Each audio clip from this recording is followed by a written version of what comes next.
Thanks. Actually, I just realized we've crossed over to a new year, 39. 39. Good Lord, that sounds old, doesn't it? Except to you. Except to me. Thanks for coming in early today. I appreciate it. Ellen Crook was in our newsroom yesterday doing her producer training, and I told her I was coming here today, and she had raves about what you've all been doing here and the ratings growth, and she said you've got a good thing going. So I wish I could take credit for that, but I'm late to the party. So this, I guess, today will be about building on something good that you've got going, and I'm really happy to be here. Just so I don't forget to mention it, there are some people who've signed up already, but I think there's one spot left. Before my flight tomorrow, which is early afternoon, I'll stop by in the morning. So if you'd like to sit down and look at some work for a half an hour, there's a sign-up sheet there. We've got a 10:30 time slot. Depending on your story, it may not get in the way, but if anyone's interested in that. So that's available. And then there's a second sheet here. There's going to be a little assignment at the end, some things to work on over the next week, and then I've got some Zoom spots available next week. So if you can't get a critique today, or even if you can't, or tomorrow I should say, but even if you can, there'll be some spots next week. I'll tell you more about the assignment at the end. That's my tease ahead. I've taken on this role with Tegna about almost 2 years ago. Ellen Crook and I were talking, and kind of came up with this teaching plan, and then I had some health things that happened, and so I was kind of I was in the bubble for a while and couldn't do this part of the traveling to station part of this job. So I'm happy to be able to be back on the road again. As of last December, I've been traveling to Tegna stations. I think this is the 5th one that I've been to, but I was excited to come here because I know you have a really good, rich tradition of storytelling at KSDK. So any questions before we get started? There'll be I know 3 hours seems like a long sit. There will be a break at the midpoint, so get up and stretch your legs a little bit. I think that's all you need to know. I still report at CARE. I'm primarily focusing on my segment now, Land of 10,000 Stories, so I work on that the early part of the week, and then I do Tegna things on the latter part of the week. So I was at the station yesterday morning scrambling to finish up a script so I could get on the airplane to come here, so I'm still in that world too. This guy knows a little something about storytelling, right? And he knows a little something about special effects too and technology. And Steven Spielberg said audiences won't be drawn to the technology, they'll be drawn to the story. And I think he's right about filmmaking, but I also think he's right about television news. I'm going to start with a little story about these two guys, and I just learned this last night from Scott. Is Yogi Berra from St. Louis? Oh, yeah. Oh, I didn't know that. Well, welcome home, Yogi. He and Joe Garagiola were childhood friends. No way. Yeah. Wow, what are the odds of that? Two guys that are hanging around, palling around as boys, and then end up Hall of Famers. Yeah. I thought they were neighbors, weren't they? Yeah, they lived in the same block. Wow, that's mind-blowing. Yeah. That's really cool. So in the early 1980s, Yogi Berra came back as New York Yankees manager. It was his second stint as manager. And the gentleman on the right there, Walter Yost, Jr., was sent to spring training by Sports Illustrated. He was a Sports Illustrated photographer, to get pictures of Yogi Berra. They were doing a cover story, so he knew one of his pictures would be on the cover of Sports Illustrated, which is a prized piece of real estate for any photographer. He was excited for the assignment, but his excitement quickly turned to frustration when he arrived at spring training, because every time he got close to Yogi Berra turned his back on him. Yogi was preoccupied, not a little bit surly, and Walter Yost later described it as trying to catch butterflies with his bare hands. Every time he got close to Yogi Berra, he would flutter away, and he ended up with a bunch of pictures like that. Didn't think there was he couldn't see how they were possibly going to find a photo that would be worthy of a cover picture in Sports Illustrated. Sent his pictures into the offices in New York, and a very wise editor took Walter Yost's failure and turned it into a success by adding 2 words. Yogi's back. And that cover went on to be one of the most iconic in the history of Sports Illustrated. And I love the story for a couple of reasons. It speaks to the power of our language, that you could take that failure and turn it into a success with 2 words. But I also love it because it speaks to the fine line that we walk every day between failure and success. And I think it really comes down to little decisions that we make through our day that determine whether we go home feeling disappointed in ourselves, not allowing our stories to reach their potential, or whether we go home with an extra spring in our step because we know we've hit the mark. We've done a good job for our station, but more importantly, we've done a good job for our viewers. So that I tell this story because I think it really sets the scene well for what we're going to talk about today. We all, for the most part, cover the same stories. Every station in St. Louis, we're covering some variation of the same story every day, but the little decisions that we make along the way can determine whether we're succeeding telling stories that enrich the lives of our viewers, that make them feel something, and most importantly, at the end of the day, make them want to come back for more. Want to come back and watch more of our newscasts, and share the stories on Facebook and those sorts of things. So for me, it all starts here, and we're going to spend a fair amount of time talking about this. Finding focus is the foundation of storytelling. So we'll talk more about focus, but this is the most important thing to remember right now, and I think the part where we often get it wrong. The assignment is not the story. The assignment is that thing that we're handed at the story meeting, right?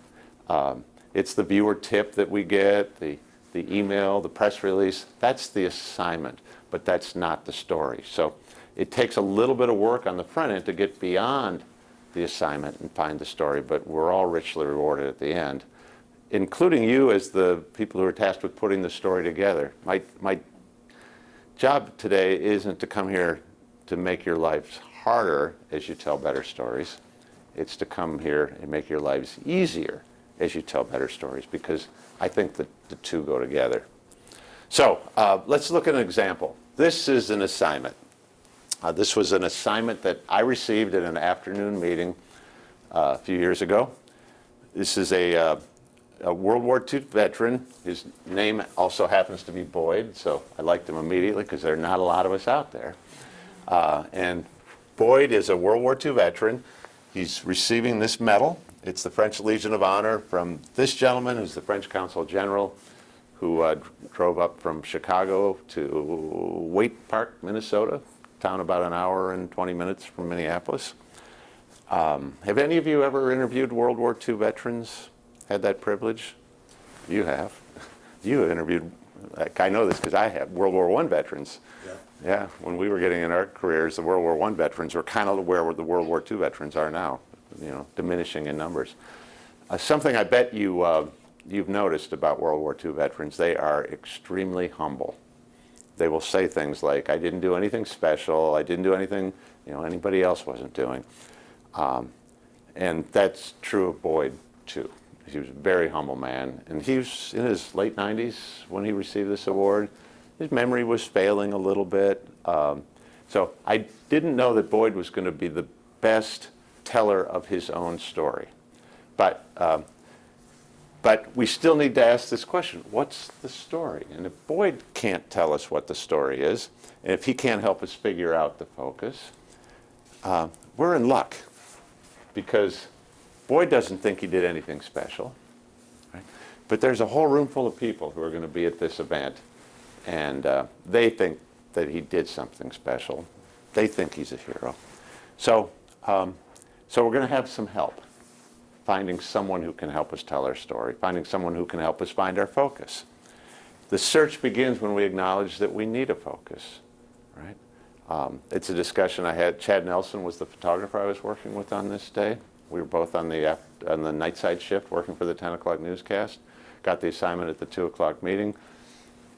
We headed up to Waite Park and we talked in the car. What's our focus going to be? But we didn't know enough, right? So we walked in, to Boyd's senior complex, and because we were looking for a focus, we didn't walk by the first two people that we saw. These are Boyd's great-granddaughters, Haley and Lucy. They didn't even see us walk in. They were standing at that table, and they were looking through the memorabilia, looking through the photos and his medals, and you could just see they were so proud as they were learning about their great-grandpa. So I turned around, and Chad already had 2 microphones out of his bag. He saw them and processed it as quickly as I did. So they're not sisters, they're cousins, but first cousins. So I found one of their moms, and she helped me put the mics on. And then Kaylee and Lucy helped us tell Boyd's story. That's his hat. History is one generation's gift That's him and his wife. to the next.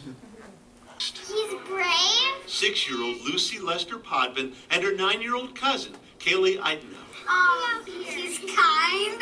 couldn't wait to give us all the details about the legacy There. passed down to them. He flew that airplane. Yeah, he flew that airplane. Boyd Sorensen flew 89 missions during World War II, including the D-Day invasion to liberate France. He's our great grandpa. Then Kaylee and Lucy This is Grandpa Boyd. wanted us to meet a living hero. They told us you're a hero. I'm a hero? No, I'm no hero. Yeah, you are. You're a hero. Kaylee and Lucy aren't the only ones who think so. It is the French Legion of Honor. This is the highest distinction in my country, France. The French Legion of Honor, established by Napoleon Bonaparte in 1802. This is to reward the service of Mr. Sorensen during World War II. French Consul General Guillaume Lequesne Please rise. knows a hero when he sees one.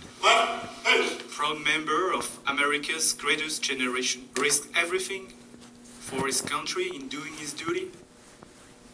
And in doing so, saving my country. To me, this is the definition of a hero. Their Grandpa Boyd, 1 month shy of his 97th birthday, has made his family proud. Thank you very much. Again. It's amazing. It's impossible to imagine it. From the greatest to the grateful. It's an honor that he got the French Medal of Honor. Boyd, Carol 11 News. Wait, Huppert.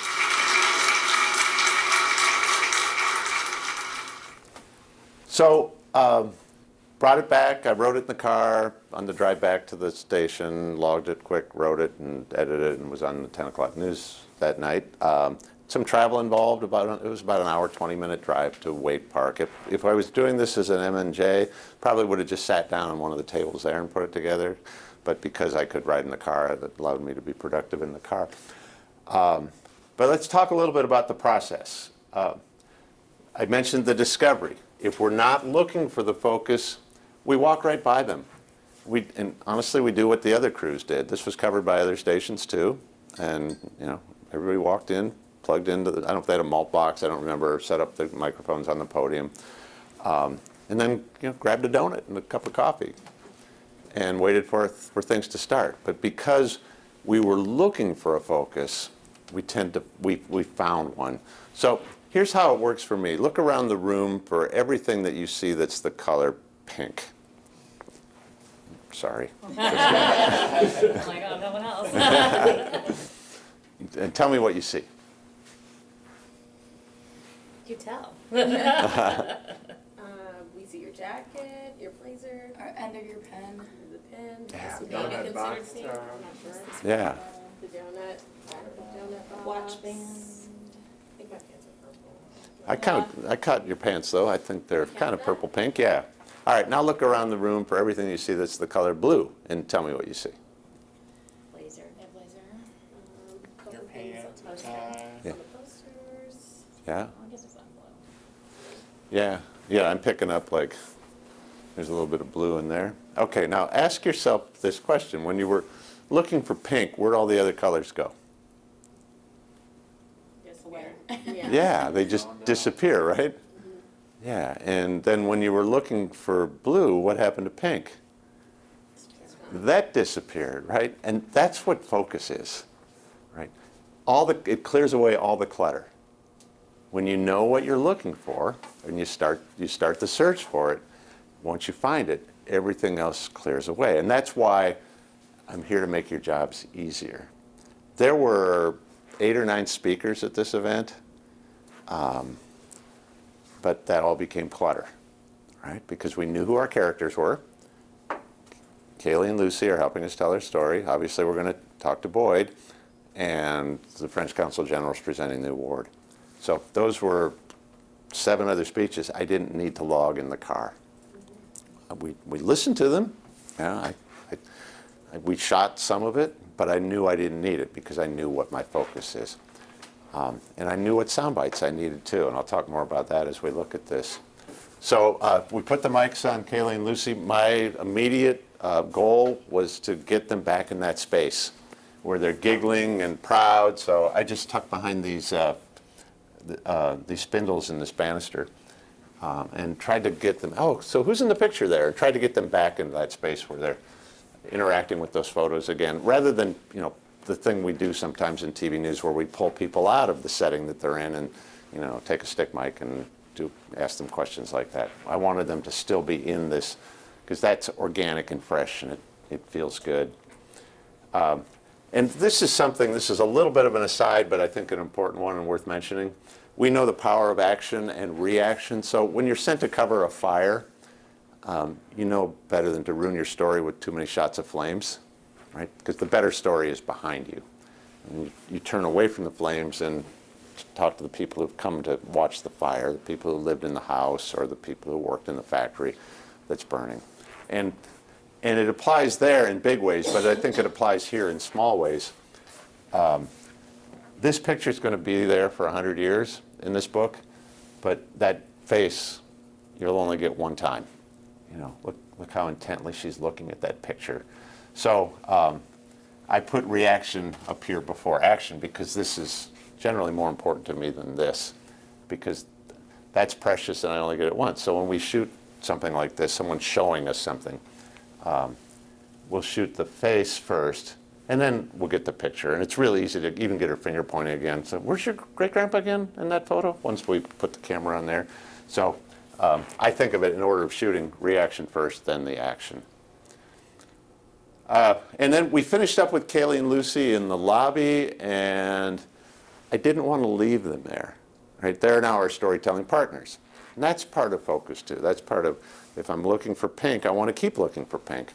So I want them to come along. So when we finished up in the lobby, I said to Kaylee and Lucy, is your great-grandpa here? And they said, yeah, he's in the next room. And I said, could you introduce us to him?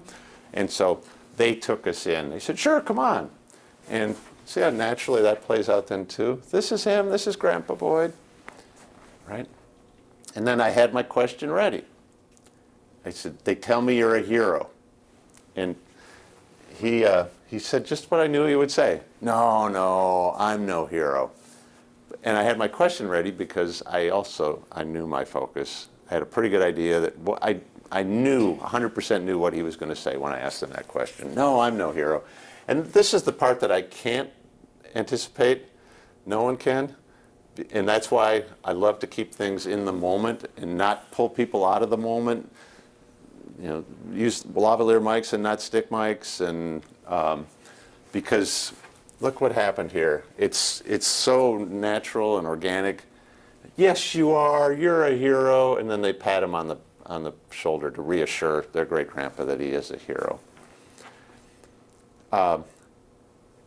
Lucy and Kaylee can't introduce me to the French Consul General. They don't know him. But I still want them to come along in the story, so now I'm going to do it through my writing. Kaylee and Lucy aren't the only ones who think so. So see how they're still coming along. And it's because I know my focus, that I know to keep them in the story, continue to bring them into the story, even when we're going away from them. I'm not forgetting that they're still an important part of the story. And then when Guillaume Lequy gives his speech, I was listening for one word. I wanted to hear that word. And then, I don't know, 5 minutes into his speech, he said he risked everything for his country and in doing so saved my country. To me, this is the definition of a hero. Right? So at this point, my story is evolving, and And I know my focus is these two proud great-granddaughters and the grandpa who doesn't think he did anything special. And now, and then I write the line, they're not the only ones who think he's a hero, and then he says, he affirms that with what he says. I always say this about focus, don't just stick a toe in. Interviewing them and leaving them in the lobby, never to be seen again in the story, that's sticking a toe in. Right? We need to immerse ourselves in the focus once we figure out what the focus is. So because we didn't need every word of every other speech, Chad was able to leave the other photographers in the back of the room on their tripods, and he was able to work his way up to the side and get some shots of Kaylee and Lucy, because he knew, like I knew, that they are storytelling partners. So, and look at those faces. These are little girls, and they were so interested. They wanted to hear every word of these speeches. And then focus continues to drive my writing through the story. If I'm unfocused, I would write something like, then the World War II veteran received his medal. Right? But if I'm focused, I'm not talking about the medal at all, right? Their Grandpa Boyd has made his family proud again. Right? They've always been proud of him, but this is, amazing. And then that closing shot, I think, fits something I've always believed, that good photographers are like good chess players. You can relate to this, because while you're taking one shot, you're still in this shot and you're thinking about what the next one's going to be. Particularly when it's something like this, that there are things going on. This is live and live on tape, obviously, but this is an active event. So as Chad's already thinking, as he's shooting the medal being presented, he's already thinking about what his closing shot is. So as soon as that took place, he'd seen that jacket when he walked in, so he was thinking about a closing shot for the story. So he positioned himself here on the tripod, and then he made his own luck, because the honor guard walked right through. That's one of my favorite expressions. The harder I work, the luckier I get, right? That was lucky that the honor guard walked through a shot, but really it was some hard work that he was doing to put himself in that spot for good things to happen. So where do we go next? We're done with the ceremony. And now Chad just took that shot. Who do we talk to next? We need a little post-game, right? A little analysis of what's just transpired. Do we go to Boyd for that? Or do we remember our focus? So if we're remembering our focus, where do we go next? Yeah, we go back to Kaylee and Lucy. And I want to get them in that moment, right? There's still, the applause is dying down, and there's some people still in their seats. So it's coming to an end. And look how her chest is puffed out. Like, she is so proud. It's an honor that he got the French Medal of Honor. Right? And as you all know, you don't get that 10 minutes later, because now they're running around, they're having, they're over at the punch bowl, or they're playing tag. We needed to get them in that moment. And remember what our focus is. And then when we're done with them, then we went and talked to Boyd, and he seemed grateful, but he didn't have their energy, and he wasn't our storytelling partner. He was part of the story, but he wasn't telling his own story. Kaylee and Lucy were telling his story with us. So the assignment, if you remember where we started, was a World War II veteran gets an award. But the story that we told doesn't say anything about the medal, right? The story that we told is Boyd Sorensen doesn't think he's a hero. His proud great-granddaughters beg to differ, right? This is the type of story that I think if we do consistently as a news department, it will bring people to us, right? This is the type of story I think that people will share on Facebook the next day because it touched their hearts, right? This is the type of story that makes me jazzed about still doing this 38 years into my career, right? I've been doing this a long time, and I love my job as much today, probably more today than I did when I started. But I think a lot of the reason I love my job is the opportunity to meet people like Boyd and Kaylee and Lucy, but also feel like that I'm bringing something to the table that helps me best tell their stories. So, and it starts with this. I said earlier that the assignment is not the story. It's also important to remember the focus is not the assignment, right? So when I start the story I did this week, shot Monday and put together and finished writing yesterday, is about a man from a small town in Minnesota who thinks he has the largest collection of Kiss memorabilia in the country, the band Kiss. Morning. That's the assignment. It's not the story, right? It's got to be something else. And I always ask the question, let's boil this down to its essence. What is this story about? You know, it's not the world's largest Kiss collection, you know, then it's got to be something else. So that forces us to find it. You know, in this case, it's his passion for this rock band that is over the top. So that's a story, but it's not the assignment. So let's do another one of these. We're going to look at another some raw video, but before we do that, I told you what focus is not, right? I said that focus is not the assignment, right? So what is focus? Well, I define it as this. Focus is a character and or an emotion and or a concept that ties together the disconnected pieces of the story. A character and or emotion and or concept that ties all these things together. Ties together the 8 speeches and albums full of photos and all of these things that I have to cinch up to tell something cohesive. So in the story we just watched, what's the driver in that story? Kaylee and Lucy. Pardon me? Kaylee and Lucy. Yeah. So a character, strong characters, but there's also some of this too, right? Actually, a lot of that. Pride is a strong emotion. Humility is a strong emotion, right? So there are elements of emotion in this story. There are also elements of concept. I'm going to talk a little bit more about concept in a few minutes. So this isn't an either-or thing. I find that the best stories have elements of all three, but I also find I need at least one of these to tell a good story, so that's where I'm always looking. If I'm heading heading out to a small town to cover tornado damage after a storm, I might talk to a lot of different people. I'm not focusing on one person, but then I'm looking for this central emotion that's tying things together. Maybe it's fear. What's going to happen to us now? Our houses are wrecked, or maybe it's resolve. We're going to get through this together, right? But I'm always looking for one of these three things, and hopefully all of these three things as I'm deciding what the focus is. So one of the things that here we go. One of the things I really admire about Tegna is that when one of us has a big story in our market, they bring in troops from all over the country, from the other Tegna stations to help lend a hand.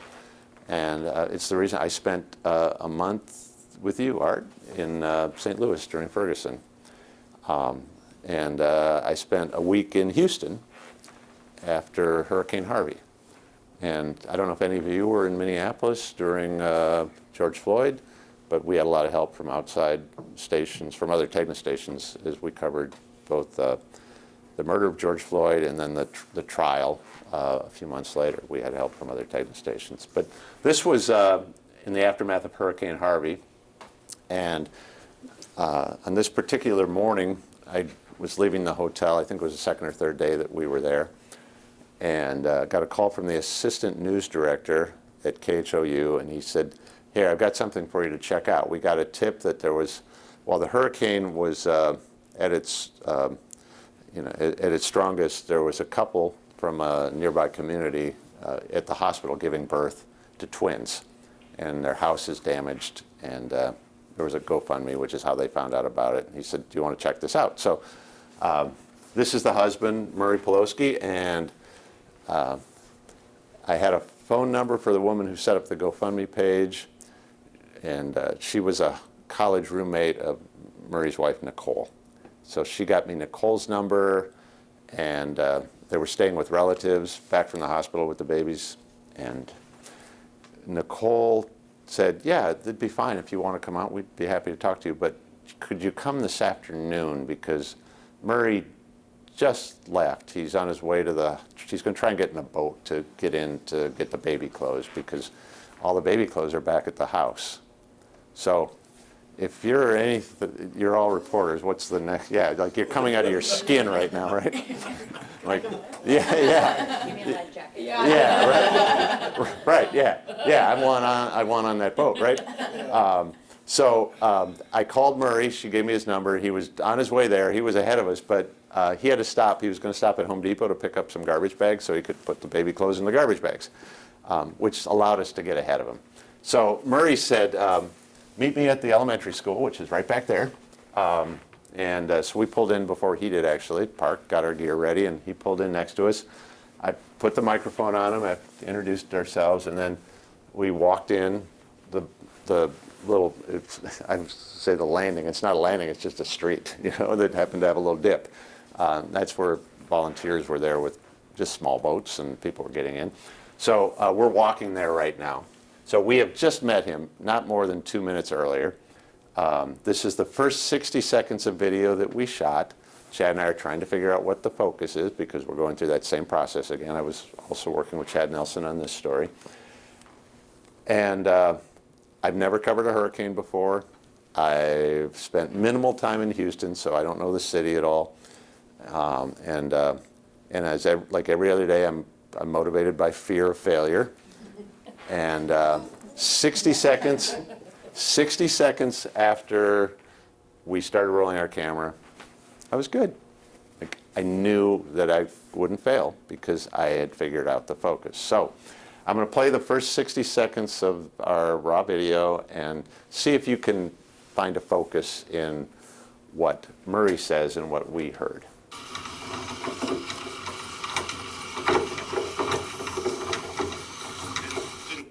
See yourself doing this a week ago, did you? No.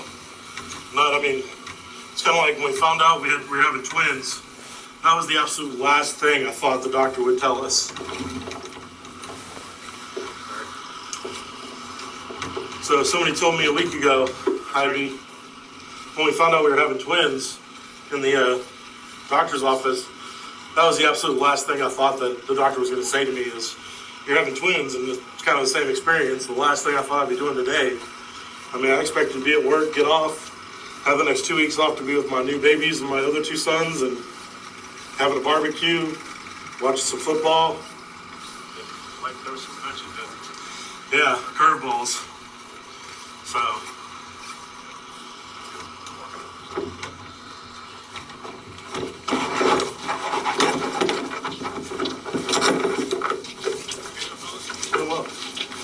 Trying to get to my house to get a few things. I live on All right, I'm good. Like, seriously, I remember thinking that. I'm good. I know how we're going to tell this story now. So, did you hear it too? Like, Curveballs. yeah, curveballs. And then he had that beautiful analogy. First thing he said when I asked him that first question, I think I said, I suppose you didn't expect to be doing this a week ago. And he said, yeah, it's kind of like when we found out we were having twins, right? He's made this connection between the hurricane and them finding out that they had twins. So he is telling me how to write the story, right? So remember a few minutes ago I said I didn't come here to make your jobs harder. I came here to make your jobs easier.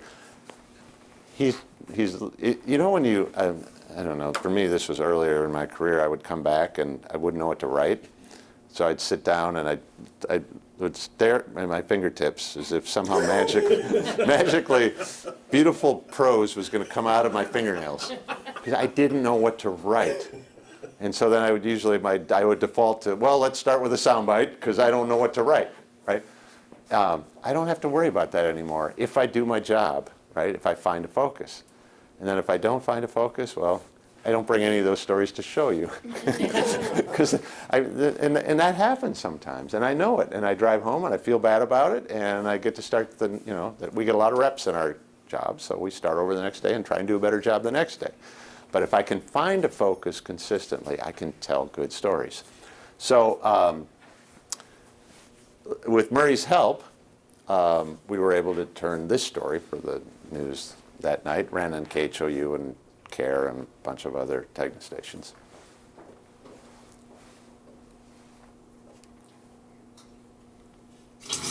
Just when you think you know where life is taking you. Yeah, curveballs. One curveball after another The other side of the street is my subdivision. headed toward Murray Poloski. Maybe I got lucky and there's no water in my house. Yeah, there's water in his house. It feels like I'm not living. It just does not feel real. How is this possible? Curveballs, all right. This is Carter Ryan, and this is Cameron James. They were born on their daddy's birthday, which was Friday. Friday, just as Harvey was about to change their world. We'll be home in 48 hours. No big deal. Oh, man. The former Marine and his wife saved for years for this house. Oh, my God, look at that. Those are pigs. 4. Trying to escape. Escape, like their two older boys, 7-year-old Dylan and 4-year-old Drake, had to escape the flood while staying at their grandparents' house Sorry. as Nicole's babies were born. The most gut-wrenching moment as a mother. Seeing a picture of your children getting on a boat and you're not there. And that nursery back home. The little onesie. I got him. Oh, makes me want to cry. It's just stuff, Cole. It's just stuff. As a mom, you want to give them the best entry into the world. And I think I just feel like I wasn't able to do that. Baby clothes in a garbage sack in a neighborhood unlikely to be home again for a year. It's tough, knowing how much she is hurting. Yeah, curveballs. But they're going to have a birth story, that's for sure. Carter and Cameron and Harvey. I have those 2 little babies. Is what's really going to help us get through. Boyd Huppert, KARE 11 News, Katy, Texas. So I don't know how to write that story if I don't have a focus. We wouldn't have told that story. But I just listened to Murray, right? He told me how to do it. Just when you think you know where life is taking you, and then he provides that word for me. Yeah, curveballs. And I was just smart enough to let him write the roadmap for my story.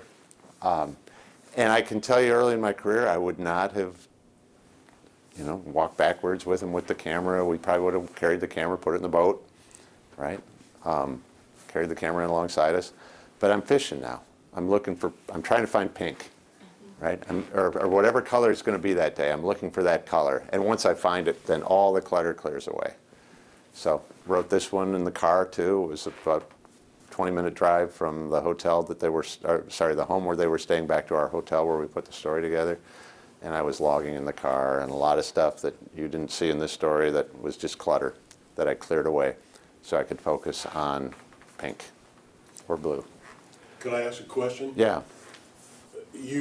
Multiple times you've talked about earlier in your career versus now. Yeah. And this decades of acquiring all of these storytelling skills.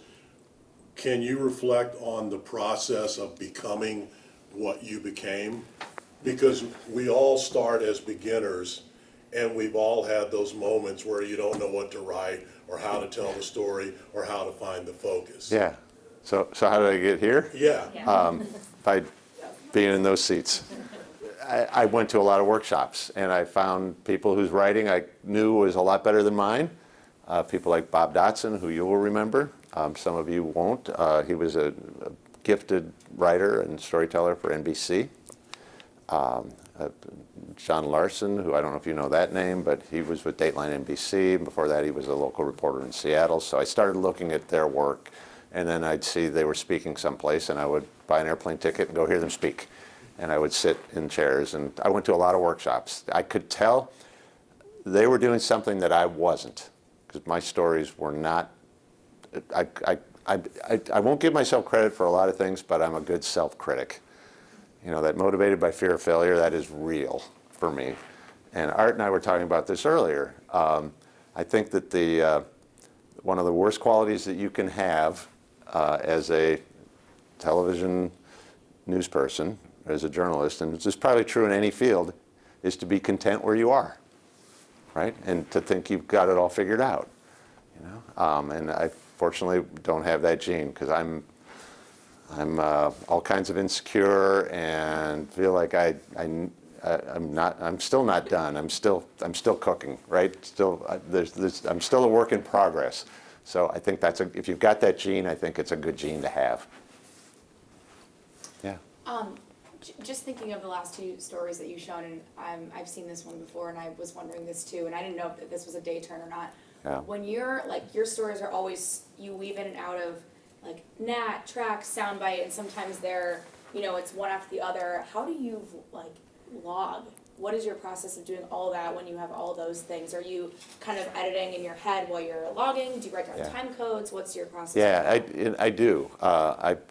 I'm logging all the nats, but because I don't have to pay attention to other things, like those 7 other speeches, then I can, the things that I know are important, everything that's pink, for instance, that I pay particular attention to. So when we were at that table with Kaylee and Lucy looking at, as I was logging that raw video, that's all important. So I'm going to log all of that. The 6 speeches before we got to Guillaume Lequay, I just didn't even pay attention to those. They weren't important to me because I knew the focus. So that's how I'm able to get it all done in a day turn span. You know, this is hard, right? What we do is difficult.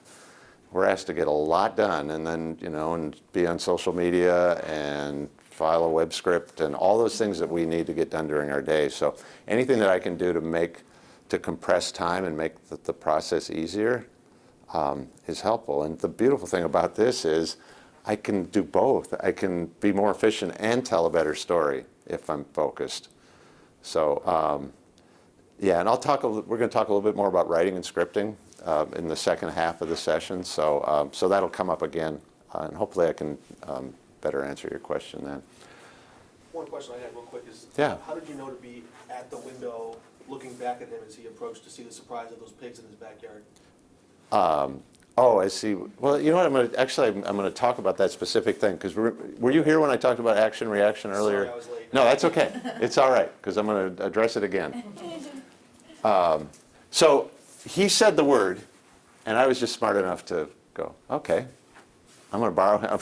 I'll call it borrow, not steal, but I'm going to borrow Murray's word. He says, yeah, curveball. So I'm just backing up a step from what he said, and that's basically what he said, right? I thought I'd be watching football, so just when you think you know where life is taking you, he says, yeah, curveballs. I borrow his word, one curveball after another headed toward Murray Pawlowski, right?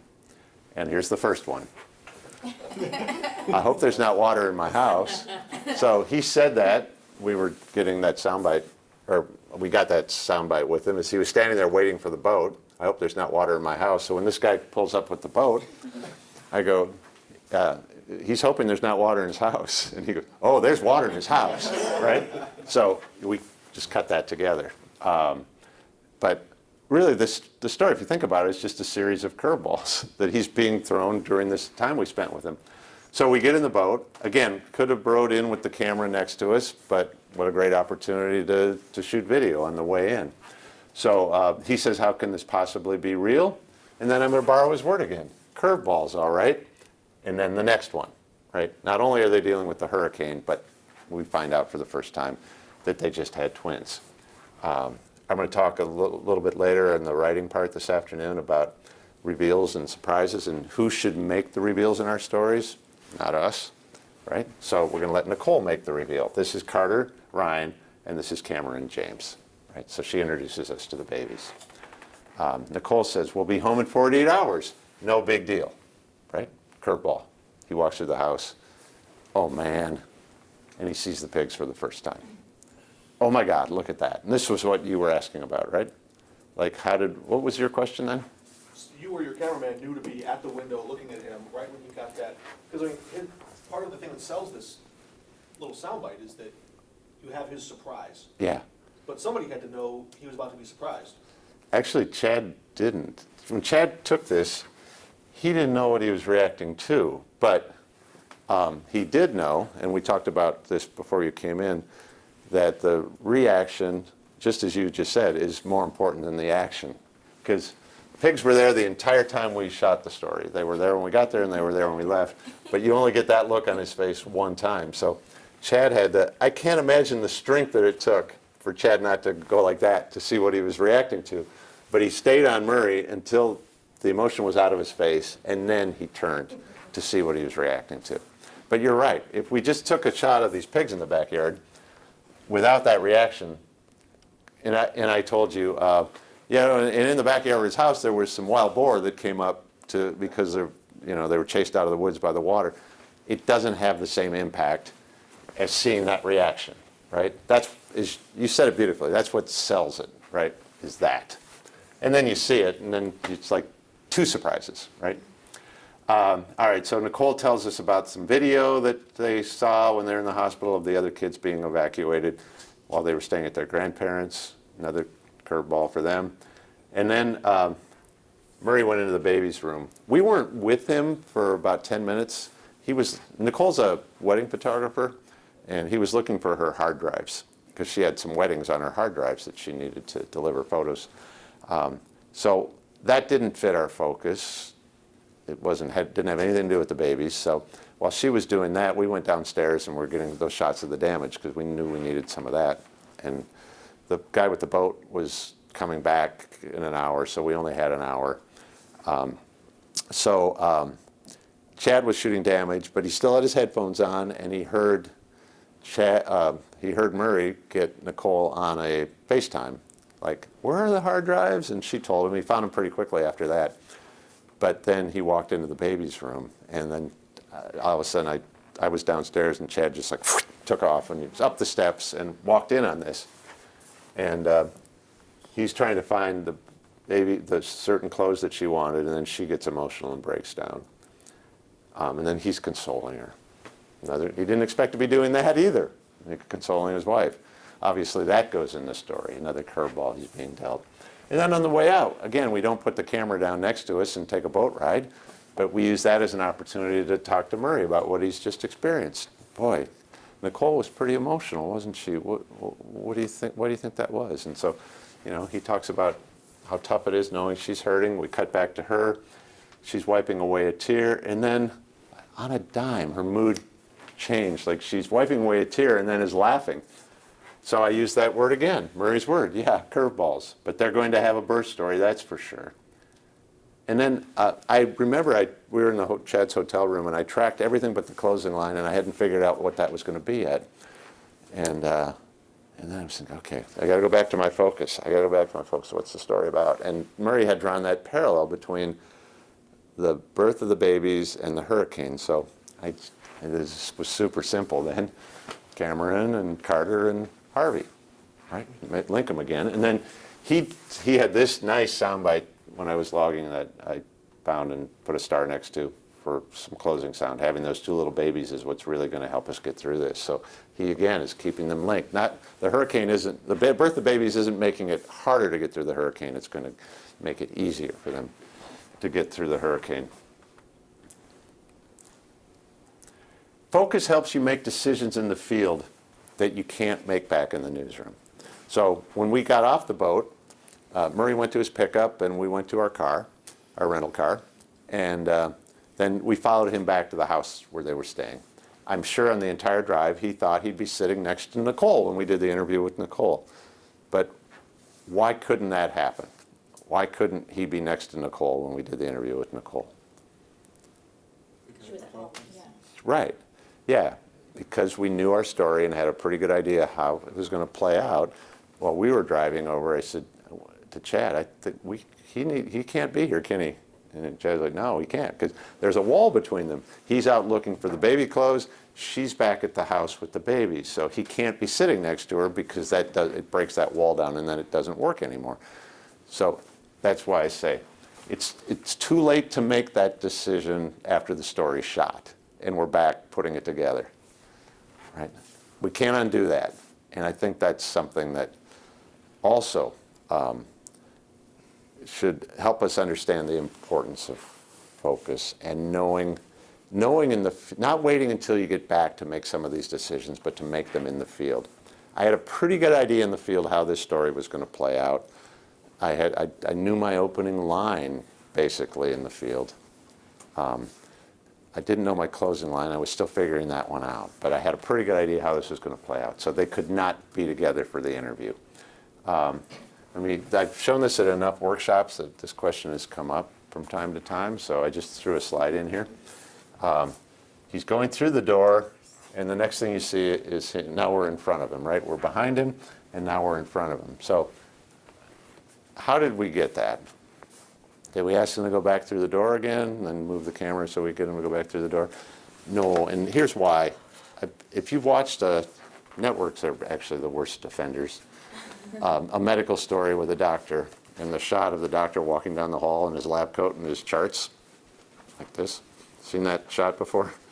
Yeah, and you know what they did. They told him to go up to the end of the hall and walk down, and it feels like it too. It's stiff and it's stagey. I don't want my stories to feel that way.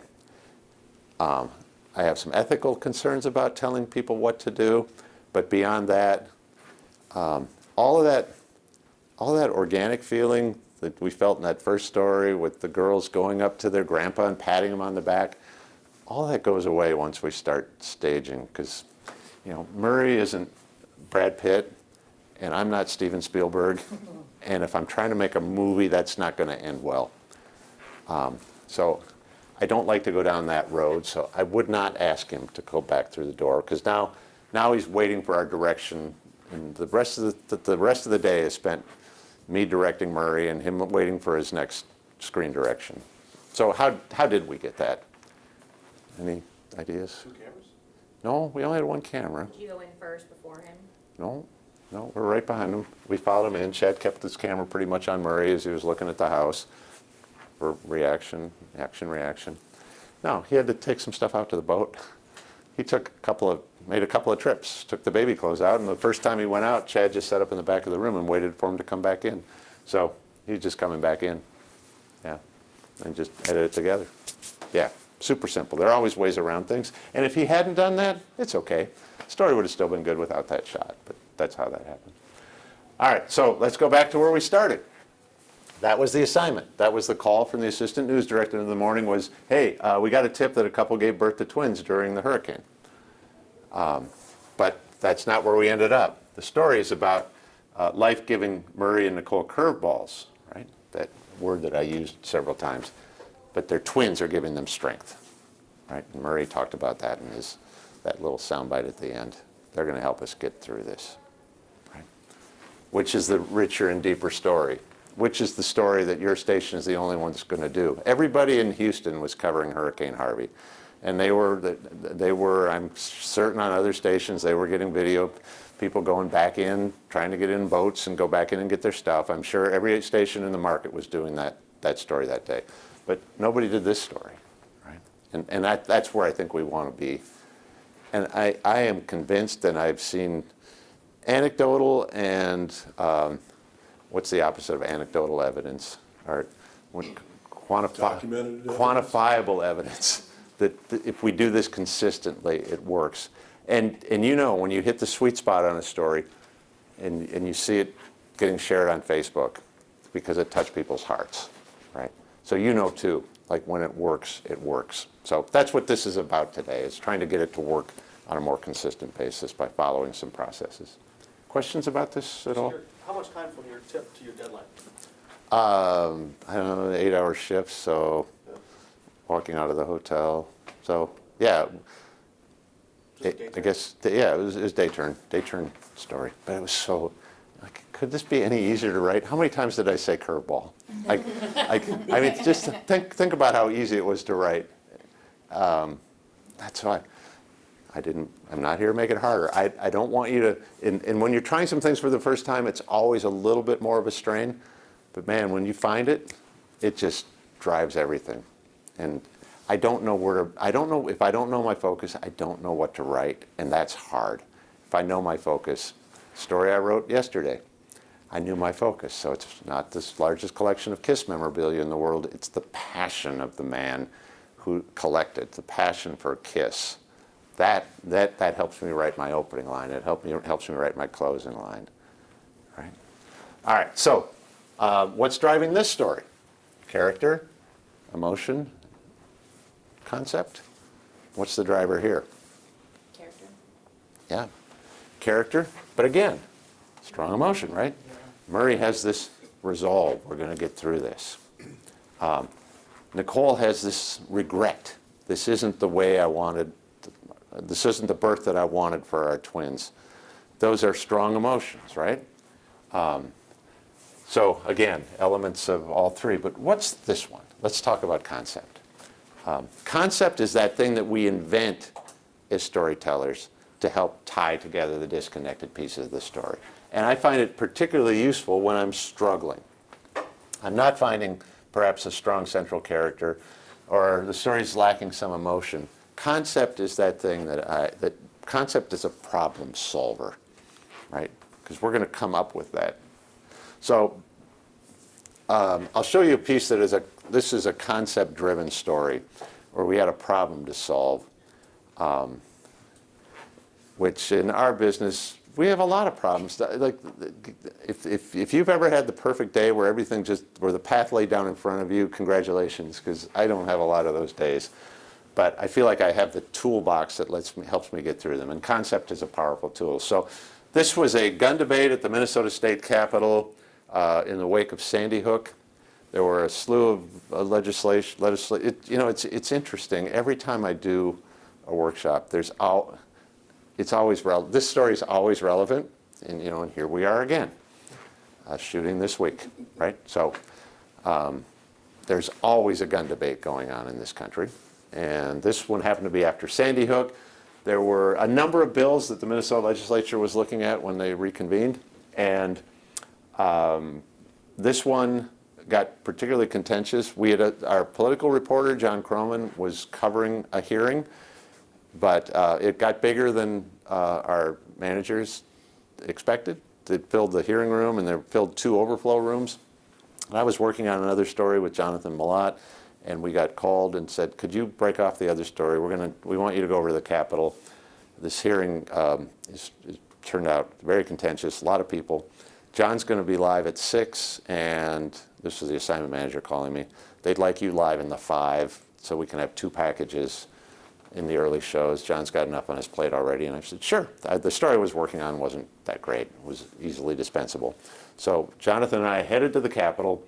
It was noon when we got there, and we came tearing in, and it's like, oh, actually we didn't say no, we said no. Because people were streaming out in the halls. I was hoping, okay, lunch break, but first person I talked to said, nope, the chairman cut off debate. It's done, they're moving on. So that was it, it was over. So the story we've now raced across town to cover is over when we got there. And so I have a couple of options at this point.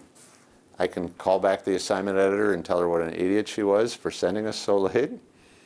And how's that going to go? Really well. Yeah. I'm sorry, guys. Take the rest of the day off. Not, right? It's not. No. At best, she's going to say, figure it out. At worst, she's going to say, all right, well, we got this other thing back across town. It's noon, and we're at 5. They're expecting a lead at 5. I don't want to start over again. So how can we still tell a good story when the thing we went to cover is over when we got there? Can we find a concept, remember that thing that we invent to tie the disconnected pieces of the story together? Can we find a concept that will help us tell the story when the hearing was over when we got there? What do you think? I think absolutely. The moment vanished almost as quickly as the tragedy happened. That's Okay. one thing I think of. That's a concept, yeah. Yeah, the moment vanished. The hearing was over. And, all right, I'd like that. Did you have one over here? So even though it's over, doesn't mean the discussion is done. Okay. The hearing was over, but people still had some things to say. All right. You could tell us. Reaction to the hearing. Yeah, because there were still people there. In fact, that's my red jacket right there with the white stripe on the sleeve. I was trying to find someone to talk to, right? So, but if I just find people to talk to, that's an MOS, right? And that's not good television. That's just bytes streamed together. So we need a concept to tie that all together. And what was yours again? So even though the debate is over, the discussion is not? The debate was over, but the discussion wasn't. That's a good concept. Yeah. Then you can, you're giving yourself permission to still tell a good story. And if you do this right, make your job easier too, because you don't have to sit through a hearing, right? Okay. So, I went down that hall, and Jonathan went that way. And I didn't really find anyone that interesting, so I came back around to look for him, and he had already found our story in the hallway. And then it just became a matter of establishing the concept and staying true to that through the entire story.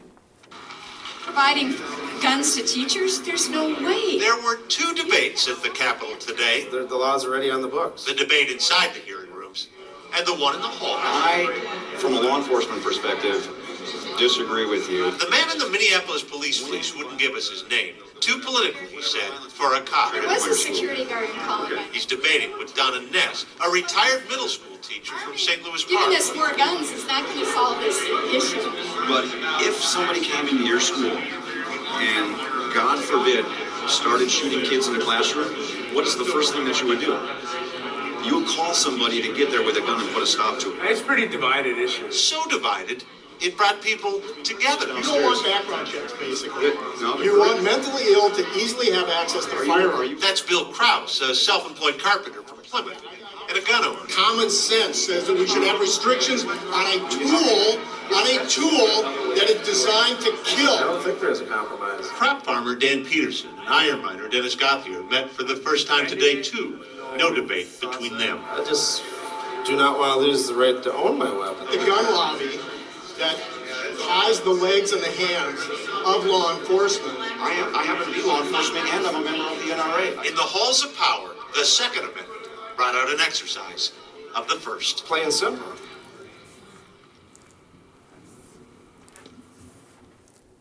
So, what's that? So good. And it's shocking that we're still talking about that. Yeah. Oh. That same conversation. Yeah, so Still not over. I've said it before, I'll say it again. I didn't come here to make your jobs harder, right? I came here to make your jobs easier on your way to telling better stories. So we could have picked up the phone at that point and started calling legislative offices to try and get like the bill sponsor and go to his office and do an interview. Do we need to do that? Oh. We could have pulled some file video at a gun range. Do we need to do that? No. John Croman, our political reporter, covered the hearing, so he's over in his office at the Capitol. Could have gone over there and logged all of his video. Still put a story together. Do I need to do that? No.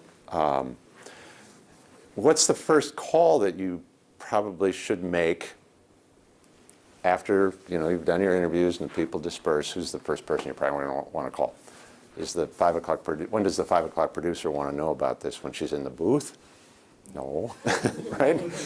She needs to know that, hey, we kind of screwed up on this and we got here late and we missed the thing. But we have a different story than the one John's going to do at 6 o'clock. I think if you feel like you need a little bit of the hearing, great, I'll write you a VOSOD. Or John's already fed some stuff in. If you want to do it, that's fine. She did a little show topper with the crowded hearing room, and then pitched to me. And then I pitched to this. Kind of a pitch similar to what you said. Right? The debate the debate was cut off at noon today, but the discussion didn't end, right? To pitch to the story. So if you're going to do a concept story, you need to establish the concept. You need to let viewers in on that this is a little bit different, right? This isn't what you probably were expecting to see, which is what I did in my live shot, and in the first line of the story.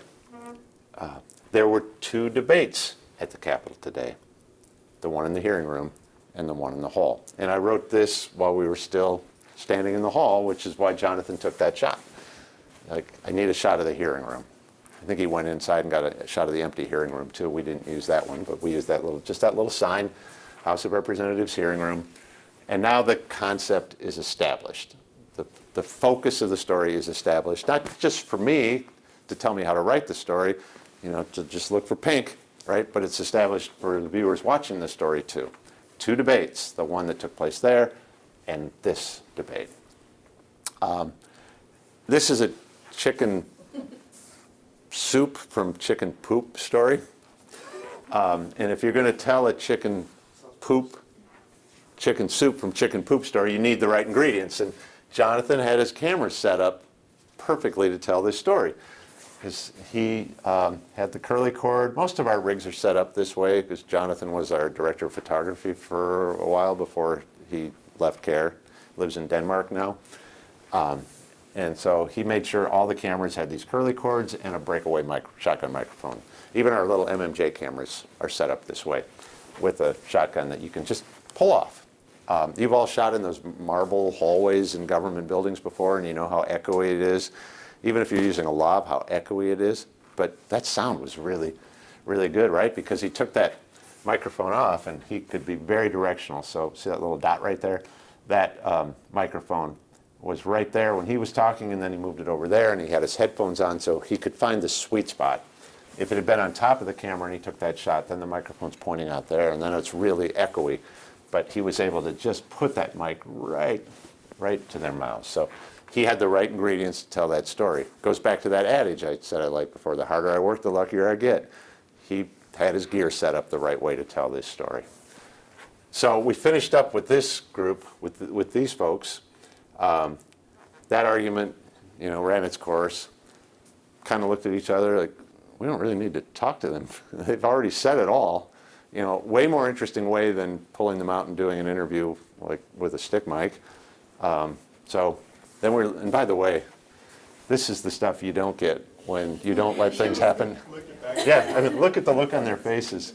You lose that when you pull people out of the moment, right? Oh, they seem pretty heated. Let's grab them and do an interview, right? Then you give this up, and you give up that interaction. So if we just let them stay in the moment, and this guy, the cop, like, this got done, and then he was like, hey, could you not use that? And I'm like, dude, you're at the state capitol. You knew there was a camera next to you. This wasn't a hidden camera, yet you still continued to make that argument.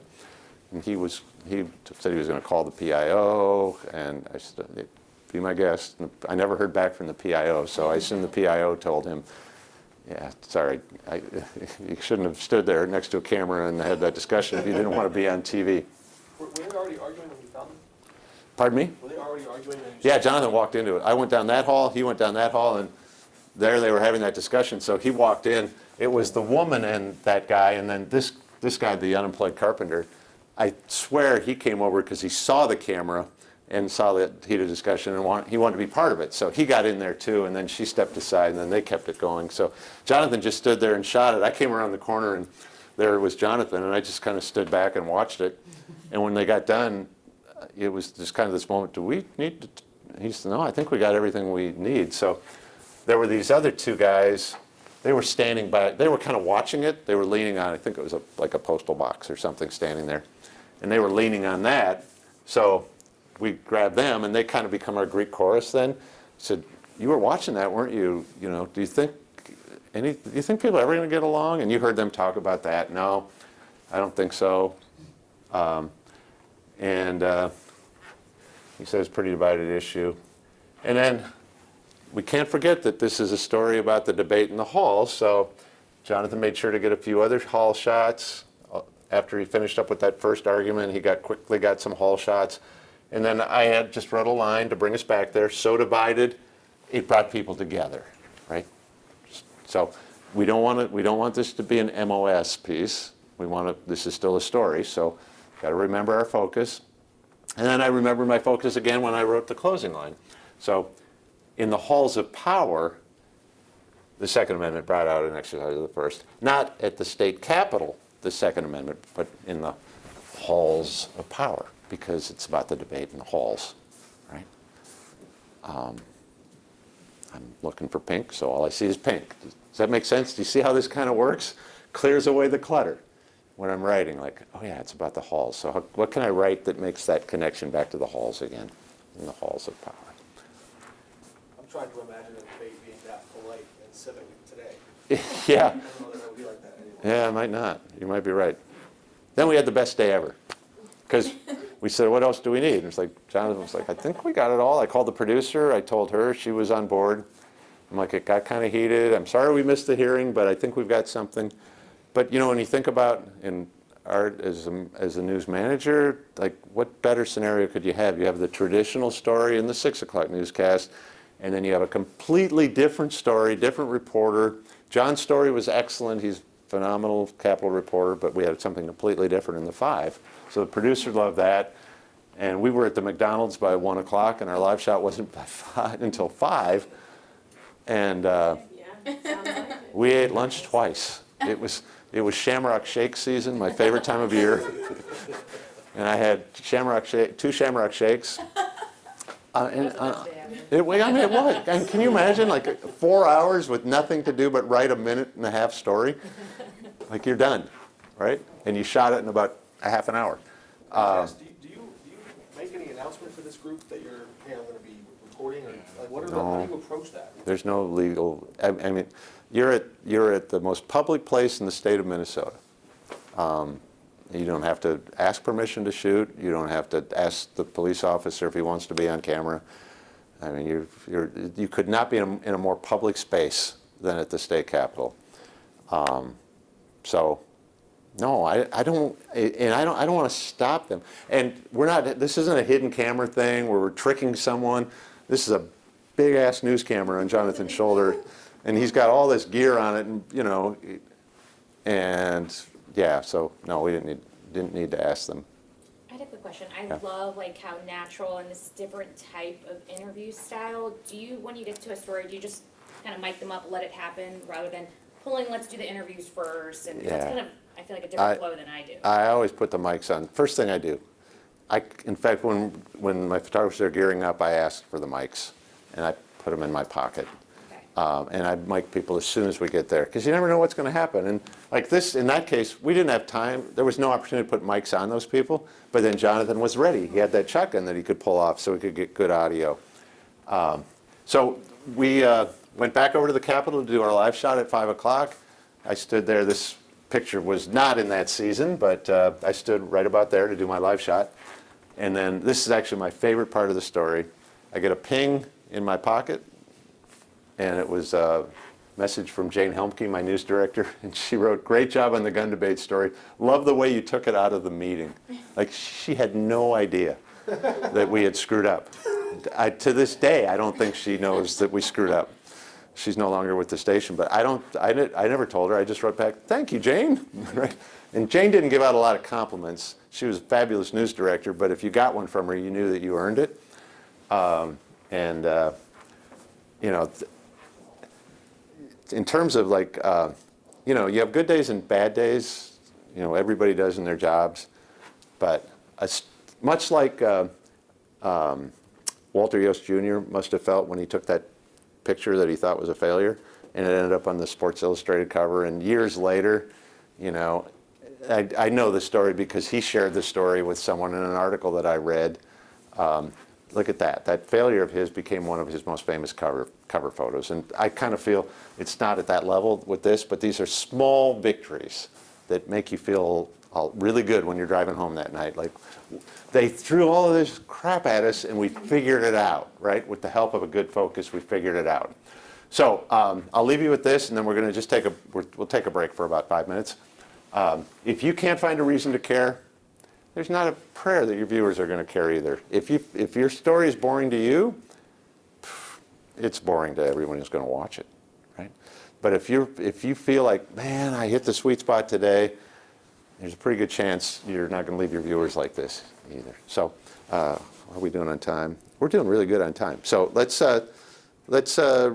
take a quick break, maybe like 25 after, like 6 or 7 minutes. Is that cool? Take a quick break, and we're going to dive into some writing things and talk about some fun things like surprises when we come back. Something personal with you. This, some of you may be aware of my journey over the last 18 months, and it's the reason I took on this new responsibility with Tegna in May of last year, and then September 22nd of last year, I was diagnosed with multiple myeloma. This was the day of my diagnosis. I just went in to see the specialist at the University of Minnesota, and an hour later, I found out I had cancer. And my wife took this picture a few hours after I was admitted to the hospital that day, and I'm getting donor plasma because they were worried I might have a stroke because I had so much protein in my blood, which made my blood thick. And so I got 45 bags of donor plasma. They did basically a system flush, and my wife went home that night, and it was a very lonely feeling knowing that my life is never going to be the same. And whatever happened before this point is done.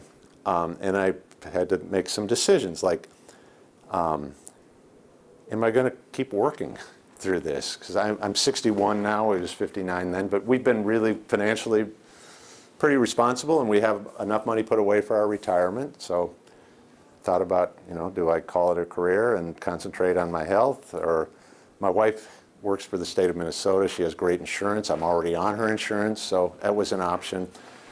And I thought about, do I do this? Is this a public battle or a private battle? Norm Macdonald died the same week that I was diagnosed, or right around that time. And I remember, I didn't know Norm Macdonald had cancer even. He did it very privately. And that's, every person who's in that situation has to make some decisions. But I thought about a woman I had done a story about 6 months earlier named Kelly Klein. And Kelly's a kindergarten teacher, and she was battling cancer. And I thought about the strength that she had, and by the end of the night, I said, I'm going to be like Kelly. And I want to end by sharing with you Kelly's story.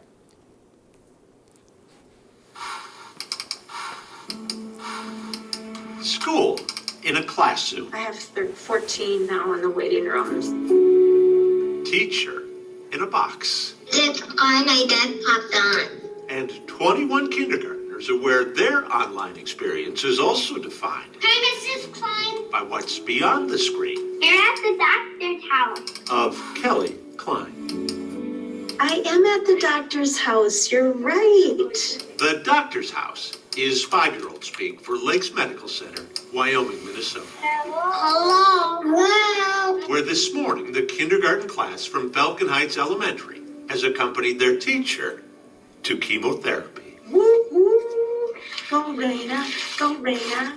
They're helping me be strong. Because it's real easy to go down the why me. Kelly has every right to go down that road. A 32-year teacher at the same school she attended. A wife and mom who first battled ovarian cancer 5 years ago. Then went back to her life until cancer found Kelly again. Just had a really bad feeling that something might be up. Something cruelly confirmed on the 5th anniversary of Kelly's last chemo treatment. Now that it's returned, it's not curable. It's terminal. So, what to do next? Uno, dos, tres. Show your board. She is my inspiration every day. Beth Benke, school principal, knows most in Kelly's shoes, would take a leave. Take a look at your recording sheet. Kelly came to me and said, please don't make me. I said, absolutely not. Let's figure it out together. Parents were notified their children would see nurses coming and going. It's amazing to watch it. Cliff, did you have a different idea? Opening doors for discussion. I think it might turn yellow a little bit. Between Cliff Fergus and his parents. He has cancer. She has cancer. What are they giving her when she's there? Treatment. Treatment? What is that? Like some kind of medicine? Yeah. Congratulations, lucky duck. The chemo won't cure Kelly. The aim, to slow her cancer down. The last time around, I had a posse of friends that went with me to chemo every week. And with COVID, I can't have that. So what better way to spend 4 or 5 hours than with 5-year-olds? Your new posse. Yes, exactly. Kelly's hair and eyebrows are starting to thin. The gingerbread girl. A topic she'll soon be addressing with her class. I want them to see that cancer isn't a death sentence. Woo, woo, woo. You can still be happy and playful and silly and funny and energized. Abe, do you have something to share? It's a Lego Star Wars toy. Abe's mom, Sarah Durdowski. Couldn't have asked for a better teacher. I can't imagine what she would do in person. If she can do this from there. Ready, scientists? You are looking good. I give them a lot of cheers. I'm their best cheerleader. Woohoo! So that they can know that they can do anything in this world. Maybe they'll invent a cure for cancer. Wouldn't that be wonderful? And they'll think of you when they do. I hope so. Wowie, wow, wow, scientists. Kelly Klein, That was so smart. teaching while she teaches. All right, I'll see you in... Boyd Huppert, Carol 11 News, Wyoming. Bye-bye. I think one of the blessings that we have in our profession is we take a little bit of each person we interview with us. Every story we do, we take a little bit of that with us, and I think it shapes us as human beings because we have the privilege of telling this job. And I carried Kelly with me every day since. We still text and we still talk. This Saturday, 2 days will be the 1-year anniversary of my bone marrow transplant. This was a couple weeks after that. It hits you at its worst a few days after you get the chemo. So that was my lowest, and this was a lot better a few weeks after that. This is my first day back at work. I could shoot stories outdoors, so I was looking for a lot of outdoor shoots.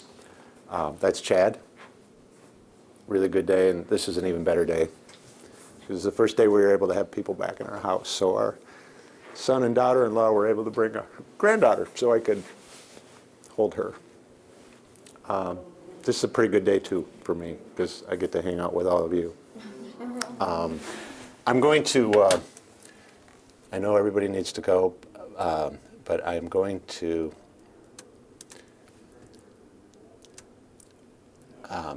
show you that assignment, and I want to bring it up so you can remember it. I switched out a couple of slides and forgot to throw that one in. This is not anything extra this week. I'm not going to ask you to do anything special. I am going to ask you to try some different things in your stories this week. And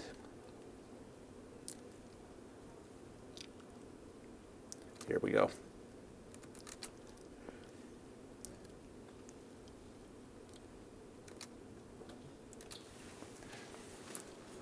All right. 5 things I'd like you to try this week in your stories. Find a focus and lean into it. Right? We talked a lot about that. In the first 30 seconds of a story, set a scene, establish a focus, shake hands with a character. Set up and reveal at least one surprise in a story. Frame your stories like a Christmas tree. We talked about that. And work to end your sentences like a fireworks show. Strong conclusions. I don't expect you to do all 5 of these in every story you do this week, but try to do a couple of them, a couple of these things. Mastery starts with starting, right? So try a few of these things. And then next Thursday, I'm going to make some slots available for Zoom check-ins. And so bring me a story or 2 that you shoot in the next week. And we'll look at them together. There's a sign-up sheet here. Art, I can't do Friday, so I'm going to cross those out. I had something come up next Friday. I think that one works. Have to give a speech out of town. So, but Thursday, and I'm going to start these a little bit earlier. So I'll put a 10:30 to 11 next Thursday. I have chemo every other week on Thursday mornings at the U of M, but so I can't. This is when I should get home from chemo, which is why I travel every other week, because I have to be back at the U of M every other week for chemo. So I'll put these here too. And then sign up for a spot. I get it if you're, if you get sent out on a breaking news story or something and you can't keep this appointment, that's okay. We can figure something else out. Just let me know and we'll find another time to do it. But good starting point. So that's your, this is your challenge. So this is your accountability to me. So that you don't leave here today and say, oh, that was, well, hopefully at best you'd say that was interesting, and then go back to, the way you've been doing stories. And I'm not saying you're all doing great stories, because your station is doing well right now, but these are some new challenges I'm throwing at you today. So see what you can do, and I look forward to seeing your work next Thursday. You said something really interesting about halfway through. You talked about bringing comfort to the audience. Yeah. And I appreciated that because it really challenges my way of thinking about journalism. I cover politics a lot. Okay. And I think that in this age of rage is a feeling of you have to go burn through the fever to find the facts. Oh, yeah. And you're coming at it from a whole different point of view, where it's acceptable to just sort of show the humanity and how people feel real. Yeah, Tied up in this debate. I think it's more important now than ever that we show humanity, because there's not a lot of things that people can agree on, but I think people on both sides, there's a basic decency that exists on both sides of every debate, and I think it's important that we find ways to connect people. I don't know. I suppose maybe like even that